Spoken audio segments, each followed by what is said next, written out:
Alô você, meu user que está aí do outro lado. Hoje para você use moreno, para você use jaboatão, seja você da tarde, seja você da noite, seja você do sábado, independente, eu estou aqui para a nossa pré-aula de sexta-feira. Esta sexta-feira que irá substituir o nosso meta, a aula será de redação. Faremos uma revisão de redação para partirmos para a última estrutura dela. Então hoje a gente vai dar uma olhadinha em alguns tópicos interessantes. Primeira coisa que eu tenho para falar para vocês, sejam bem-vindos a mais uma aula do Use Curso, sejam bem-vindos a mais uma pré-aula de redação. Segundo ponto, a aula de desenvolvimento, a pré-aula de desenvolvimento que nós iremos rever nessa sexta-feira, ela já está no site e no YouTube do Use Cursos. Essa aula aqui, ela vai ter referência para introdução, certo? E vai ter também um tópico sobre as competências da redação para o Enem, beleza? Ei, não se esqueça, redação super importante para qualquer curso que você queira cursar, certo? Você que está aí do outro lado, que quer medicina, que quer farmácia, que quer direito, independe do seu curso, você precisa de redação e aqui você vai ter uma ótima introdução sobre o que a gente vai trabalhar na sexta-feira. Lembrando da importância do pré-aula, estou aqui também para falar um pouco da importância do pré-aula. Pré-aula ele serve justamente para vocês já virem com a base e o professor no dia de aula, né, ter mais habilidades e, como é que eu posso falar? Ele possa ter mais opções de trabalhar com vocês a resolução de questões, ou nesse caso da redação, eu conseguir trabalhar mais a produção e não perder muito tempo da aula falando sobre a parte teórica. Então, mais uma vez, sejam bem-vindos. Vamos começar agora a nossa redação. Vamos começar pelo que mais importa para a aula de hoje. Nós entendermos o antes das estruturas, das frases, das áreas de conhecimento, o que você vai pensar na sua vida. O que vem primeiro, no princípio, eram as competências, e é aí onde vamos começar a nossa aula de hoje, certo? Espero que vocês estejam vendo aí tranquilamente o slide de competências da redação do Enem. Vamos mais uma vez utilizar o slide da nossa querida professora Bianca Amorim para contextualizar nossa aula de hoje, certo? Objetivos pedagógicos da aula de hoje: compreender e identificar as discordâncias e concordâncias para as competências do Enem em relações exemplares, criar ponto de comparação sobre domínios de escrita e autoconhecimento entre o início e o fim do curso. Gente, primeiro grande ponto: por que existem competências do Enem? Para nos julgar, senão ficaria tudo muito aberto. Mesmo a redação, que muitas vezes a gente lá atrás acha que era uma vez, mais uma história que você vai criar. Quando você começa a estudar redação, você percebe que é mais um texto burocrático que precisa de certas regras para estar dentro do texto dissertativo argumentativo. Porque o pessoal da redação é chato? Não. Se você vê uma narração, ela também precisa ter elementos específicos para ser considerada uma narrativa. Um texto jornalístico, a mesma coisa. Uma publicidade, a mesma coisa, e assim sucessivamente, né? A redação, ela também vai ter essas características próprias. E quem é que vai julgar essas características? As competências do Enem, que sofrem algumas alterações, né? Todos os anos sofrem algumas mini alterações, mas sempre se mantém pelo menos com a mesma indicação principal da palavra, né? Assim, eu vou mostrar para você que mesmo com talvez algumas mudanças, sempre vai falar sobre algo específico, tá? Vamos começar. Primeiro ponto, vamos passar aqui para o seu corretor. É muito importante a gente entender quem está do outro lado, né? Isso é uma grande parada. Quem é que vai corrigir a minha redação, né? A gente vê aqui, eu já comentei isso com vocês na aula, que é um universitário recém-formado no ramo de letras ou alguém que nem é formado no ramo de letras. Ele vai ter ali de 20 a 30 anos, vai estar nessa perspectiva, ele conhece o mesmo universo que você, por isso que a gente pede muitas vezes para você citar algumas áreas de conhecimento específicas, como a área de conhecimento da Disney, por exemplo, que causam no corretor aquela impressão positiva da sua redação, dá um choque, né? Ele vai ali lembrar da infância dele, porque ele e você estão ali praticamente na mesma faixa etária de idade, tá? Ele pertence a uma zona geográfica totalmente diferente da sua. Então, pessoal do Sudeste, quem corrige a redação do pessoal do Sudeste é o Nordeste e Norte, e assim ao contrário também, tá? Há essa troca, não é o pessoal daqui de Recife que corrige a nossa própria redação, tá? Temos que entender isso, justamente pelo ponto de que, vê que coisa interessante. Se o pessoal do Sudeste é que corrige a nossa redação, as pessoas do Sudeste têm uma linguagem talvez um pouco mais rebuscada. Não estou dizendo mais correta, mas talvez mais rebuscada. Então, talvez, por conta dessas circunstâncias, ter uma lista de conectivos, falar de um modo mais formal, utilizando sinônimos diferentes para suas palavras-chave e funções temáticas, talvez façam você conseguir uma boa nota, né? Porque você vai estar melhorando ali a sua competência 4, por exemplo, e vai ser bem vista por as pessoas que estão corrigindo sua redação, que são do Sudeste, beleza? Então, é cobrado para corrigir 100 redações por dia, em média 1,90 cada redação. Então, o cara corrige um monte de redação, ganha pouco pra caramba, e se você ficar colocando coisas óbvias, ou uma redação sem estrutura, ou uma redação com áreas de conhecimento inespecíficas, tem muitos porquês para esse cara estar estressado, sua redação ser a 100ª do dia, e ele basicamente fuder a sua vida, né? Então, os nossos conselhos são... às vezes eles são até mais para vocês não caírem na armadilha de que o corretor possa tirar ponto de você, porque ele basicamente está mal no dia dele. Então, tentar a perfeição para ver se a gente consegue ali tirar a melhor nota possível, e quem sabe, né, que esse ano a gente não vem com aquele 1000 maravilhoso, certo? Vamos lá, habilidades da redação. Produção de um texto que possa ser lido por qualquer pessoa, independente do seu nível escolar. A gente já conversou sobre essas questões aqui. Pensamento naquele assunto, por isso a saída do senso comum é necessária, bem como a apresentação de áreas de conhecimento. Então, tanto os seus quando a gente fala, poxa, o que é criatividade? Criatividade é nada mais nada menos do que sair do senso comum, né? Eu posso trabalhar em determinados temas o que as pessoas acham, óbvio. E eu posso sair do senso comum, ser mais criativo e com isso eu melhorar a minha dissertação e minha argumentação, certo? A palavra argumento tem origem curiosa, vem do latim argumento, significa fazer brilhar, iluminar. E a gente vem agora para alguns tipos de argumento. Primeiro ponto, tipo de argumento de autoridade, conhecimento de um especialista, ou seja, você pode utilizar do argumento de algum especialista. Por exemplo, a gente tem, por exemplo, algumas citações de algum cientista, por exemplo, de algum filósofo. A gente vai ter essa perspectiva de autoridade. Do consenso, algo que não há necessidade de apoio teórico. Você pode argumentar sem necessidade de apoio teórico também, né? Comprovação por observação, documentos, dados, acontecimentos, áreas de conhecimento, que é o que nós pedimos. Então, quer dizer, Gabriel, que existem tipos de argumentos que não precisam de área de conhecimento. Sim, contudo, quando a gente vai para o Enem, a gente tem as competências, e na competência 2 ele pede que que você coloque áreas de conhecimento diversas, tá? E por último, a fundamentação lógica, aplicação lógica de causas e consequências. Gente, isso aqui é para dar um aparato geral sobre alguns tipos de argumento, caso você queira dar uma pesquisada, caso você queira dar uma olhada nesses argumentos, como eles são procedidos. Eu estou mais aqui para passar comprovação, né? Você precisa de uma comprovação, você precisa de área de conhecimento, e é isso que a gente está precisando, porque é o que mais importa pra gente, tá? Vamos lá. A gente tem 2 métodos ali de dissertação também, o slide vai ficar com vocês, qualquer coisa é só você pausar o vídeo, ler direitinho e partir para a próxima. Eu quero ter uma pré-aula mais direta com vocês hoje, tá bom?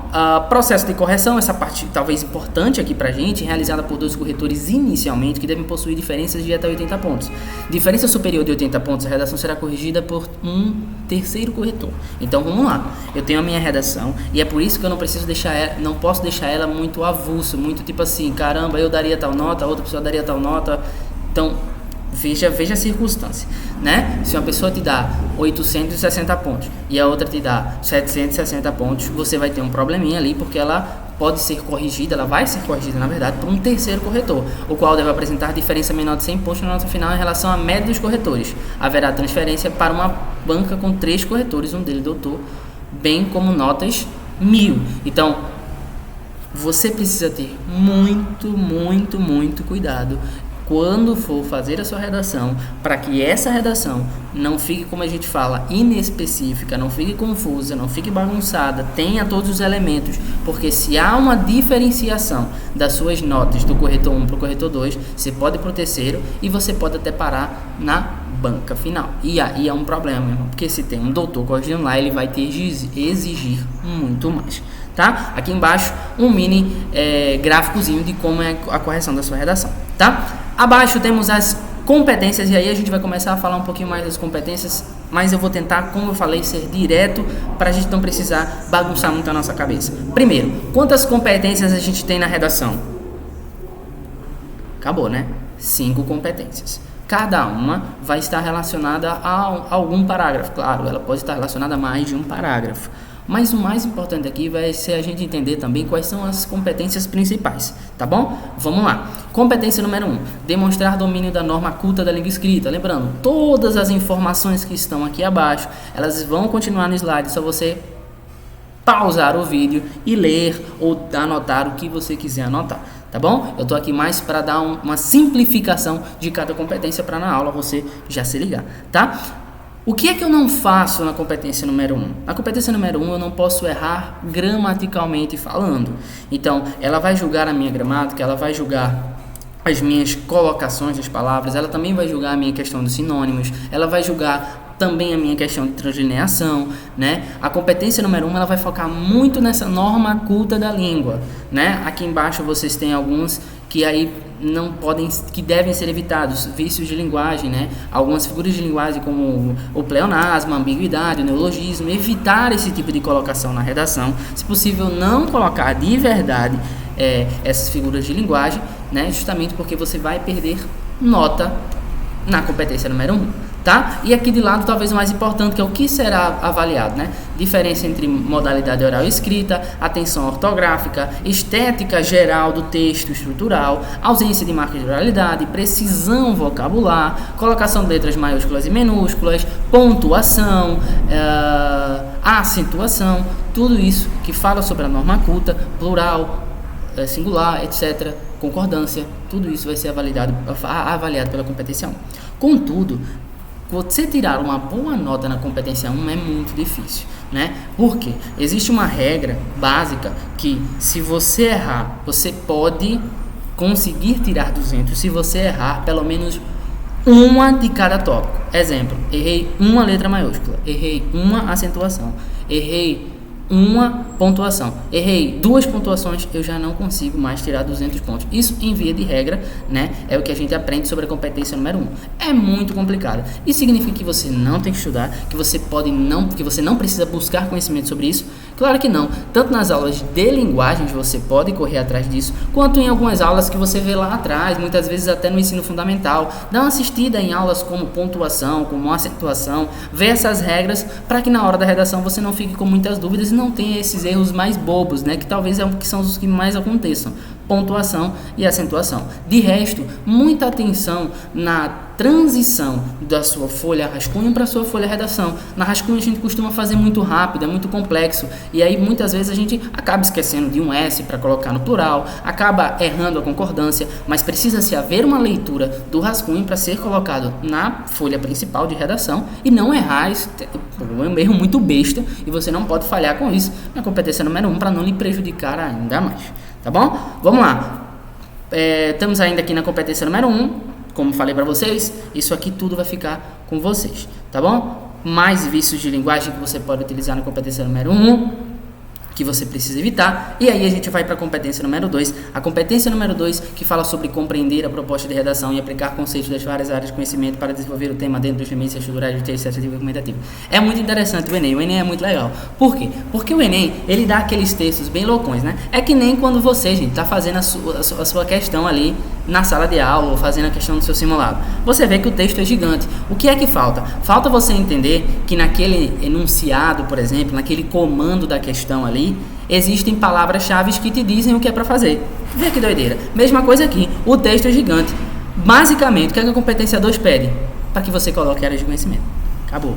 Né? Mas ele compreender a proposta de redação, isso tudo talvez complique um pouco sua cabeça. Eu estou aqui justamente para tirar esse bloqueio aí que pode ter na sua cabecinha, né? Da dificuldade que pode ser a competência número 2. Mas ela vai avaliar basicamente as áreas de conhecimento, né? O que será avaliado está ali do nosso lado esquerdo. Compreender a proposta, evitar ficar preso aos textos motivadores, ou seja, administrar bem as suas teses para ter áreas de conhecimento que se conectem com suas teses, né?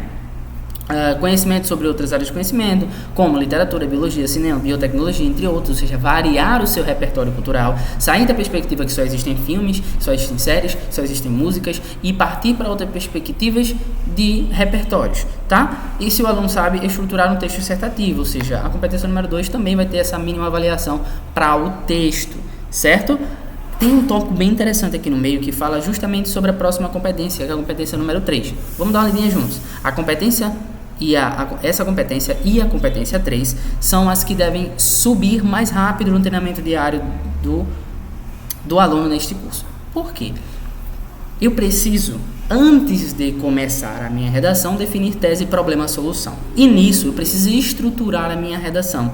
Se eu estruturo minha redação e tenho áreas de conhecimento coerentes, provavelmente a competência número 2 e a competência número 3, que nós já falamos no início do preparatório para vocês, elas andam juntinhas. Basicamente, a 3 é um Ctrl+C, Ctrl+V da 2, tá? Que vai falar sobre tese, né? Vai julgar, a competência 3 vai julgar muito mais a questão da tese, a questão da estrutura, e dá uma olhadinha ali, junto com a competência número 2, como é que tá essa estrutura. Elas são bem parecidas. Tá? O diferencial de quase 160 pontos que as áreas de conhecimento podem agregar nessas competências. Então, gente, se você coloca 4 áreas de conhecimento em 2 no desenvolvimento 1, 2 no desenvolvimento 2, e nessa perspectiva elas são coerentes com culpados e problemas, e também são de diferentes nichos, acabou.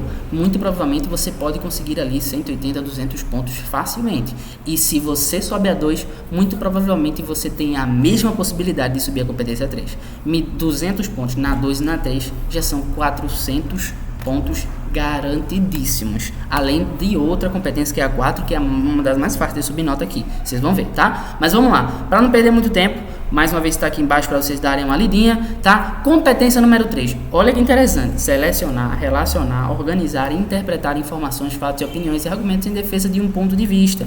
Mas, em geral, o que é que ela vai trabalhar? Tem tese? Não tem tese? As teses têm qualidade? Há uma relação entre tese e problema? A tese, ela não é solucionável, mas o problema é sim solucionável? Ou, de toda forma, mesmo que a tese seja solucionável, mas o problema que está na terceira fase do seu no terceiro período do seu desenvolvimento, ele é solucionável? A estrutura da sua redação em si, mas principalmente dos seus desenvolvimentos. Como é que está a estrutura? Você tem 4 frases, essas estruturas estão bem montadas junto com a dissertação, os argumentos foram bem selecionados, há um encaixe entre tópico frasal, área de conhecimento, argumento e culpado? Sim, você provavelmente vai manter a nota da competência número 2, já que ela foi muito boa e as competências 2 e 3 se conectam. Competência número 4, demonstrar conhecimento dos mecanismos linguísticos necessários para a construção da argumentação. Aí você faz. Então, é o que? Sintetizando. Conectivo, no início de período, parágrafo e oração. E o que são esses conectivos? Os conectivos estão nas conjunções, nas preposições, mas são palavras que podem estar no seu texto que conectem um período a outro. Eu posso, por exemplo, citar uma obra cinematográfica e colocar um ponto final após colocar o conectivo fora da ficção. Eu estou pegando a ficção, ou seja, o que uma hora foi o sujeito lá da minha outra frase, do meu outro período, estou comparando ela agora, estou utilizando dela para argumentar na minha próxima frase, e aí eu consigo fazer essa conexão entre as duas frases. Isso é um conectivo, tá? Mais uma vez tem algumas coisas aqui para vocês. O que evitar talvez seja interessante: frases fragmentadas que comprometem a estrutura lógico-gramatical, sequência justaposta de ideias sem encaixamentos, frase com apenas oração subordinada, ou seja, sem conectivos, períodos muito curtos, períodos muito longos também vão dificultar, porque um período longo muitas vezes ele já é evidenciado quando você tem ali 3 linhas escritas. Aí você provavelmente já vai ter um período longo. O que é um período longo? É não colocar ponto final. Essa é para sintetizar o máximo para vocês. Não coloquei um ponto final. Fui falando, não parei de falar até colocar o ponto final. Estou falando isso aqui porque você que está aí do outro lado já entendeu, né? Eu tenho 4 frases, por exemplo, no meu desenvolvimento, então pelo menos eu vou ter 2, 3, 4 pontos finais, no mínimo, né? Se eu tenho menos disso, significa que algum dos períodos provavelmente foi longo, e aí se eu tenho um período longo, isso evidencia muito mais a minha falta de conectivos e eu perco na competência 4, tá? Ela também vai avaliar a questão dos sinônimos e se essa questão dos sinônimos complica os seus conectivos, tá? Por isso que eu falo muito para você diversificar o seu conhecimento de conectivos na redação. Competência número 5, a mais legal de todas, a mais top de todas, que você pode ser mais criativo e sair do senso comum. Ela pede para você elaborar a proposta de solução para o problema abordado, mostrando respeito aos valores humanos, desconsiderando a diversidade e considerando, a diversidade sociocultural, né? Então, você não pode ir contra os direitos humanos, isso é fato, né? Você não pode, por exemplo, silenciar a mídia, caso você tenha um problema com a mídia, né? Você culpe a mídia. Primeiro, você precisa elaborar uma solução para o problema, por isso que o seu problema deve ser solucionável, tá, gente? Veja que conexão que a competência número 5 faz. A competência número 5, ela vai avaliar principalmente a sua conclusão e vai ter um pezinho ali no fechamento do seu desenvolvimento. Existe fechamento, ele está com o culpado bem evidenciado. Por quê? Porque esse seu culpado do fechamento, ele vai precisar, né, ser um dos seus agentes quando você for resolver o problema. Não o único, já falamos sobre isso. Ele não precisa ser o único, mas ele precisa ser um dos agentes para que haja essa conexão no seu texto, tá bom? Outra coisa que a gente tem para falar aqui são os elementos que você vai utilizar na conclusão. Essa aula fica muito mais para a conclusão, mas a gente tem, por exemplo, o nosso agente, depois a gente tem a nossa ação, depois a gente tem o nosso meio modo, depois a gente tem o nosso efeito e por último a gente tem o nosso detalhamento, que muitas vezes a gente indica aqui dentro de sala para vocês nos cursos que você utilize o detalhamento de agente para não gerar aquela confusão chata no seu corretor de indefinição se é um detalhamento ou se se ele não vai considerar um detalhamento, se ele vai considerar uma continuação daquela ação. Lembrando que o detalhamento ele é um aposto, ele fica entre vírgulas ou travessões. Belezinha? Gente, isso aqui é algo que a professora já trabalhou com vocês dentro de sala de aula, Bianca, que tem a técnica da bonequinha dela, né, que trabalhou com vocês a questão dos problemas. Você vai trabalhando os problemas até você achar um problema que realmente é solucionável. Aqui tem um treino para vocês. Mais uma vez, repetindo o slide, vai ficar com vocês. Essas são as 5 competências do Enem. Espero que eu tenha ajudado vocês para a aula. A gente finaliza a aula de competências por aqui. E quando você tirar daqui, você já entra no próximo vídeo que está abaixo para conferir conosco introdução. Lembrando, isso aqui é pré-aula, na aula essas perguntas vão ser voltadas a vocês e a gente vai precisar ter aquele comportamento grupal e cada um vai responder um pouquinho para mostrar dessa vez, dentro de sala, quais são os objetivos das competências do Enem. Beleza? Finalizando, competências servem para julgar você. Você não pode começar sua redação sem entender se você está cumprindo com o que as competências estão pedindo. Isso é um bom modo de começar sua redação. Beleza? Professor Gabriel já vai gravar a próxima aula para vocês assistirem agora, tá certo? Gente, vejo vocês na sexta-feira a partir das 3 horas para o pessoal da tarde, a partir das 19h30 para o pessoal da noite. Um beijão, até a próxima aula, que já é de introdução. Tchau, tchau.